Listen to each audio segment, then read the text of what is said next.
High Priyan, আসসালামু আলাইকুম। তোমরা সবাই কেমন আছো? আলহামদুলিল্লাহ আমরা সবাই ভালো আছি। তো গাইস, তুমি দেখতেছিলে আমাদের মামার বাড়ি গেছিলাম, এখানে ভিডিওটা তোমরা সবাই দেখেছো। যারা দেখোনি তারা অবশ্যই দেখে আসবে।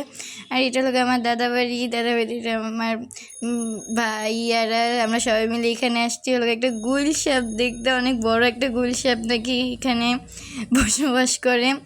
জায়গাটা কিন্তু অনেক সুন্দর না গাইস? তোমরা যদি সামনাসামনি দেখতে অনেক খুশি হতাম। আমরা গুলশেপ দেখতে পারিনি, আসলে এখানে ছিল না। আর এই যে দেখো, এখানে লাভিব কি করতেছে, তোমরা সবাই চিনো। আর এই যে এখানে হলো আমার বোন পানি নিতে যেতেছে। এখানে আমরা এখন কলসি করে পানি নিতে যাচ্ছি। আসলে আমাকে ভিডিও করতে দিতেছিল না, এই জন্য এখানে যে দাঁড়িয়ে ছিল। দেখো কী করে, আমার ক্যামেরাটা একদম নিয়ে যেতেছে। তো গাইস, দিন বিকেলেই আমরা গ্রাম থেকে ঢাকায় চলে আসছিলাম। এই যে দেখো লঞ্চের ভিউটা কত সুন্দর। তো গাইস, আজকে পর্যন্ত ভিডিওটা এই পর্যন্তই। তোমরা তাড়াতাড়ি চ্যানেলকে সাবস্ক্রাইব করে দিবে। Bye guys.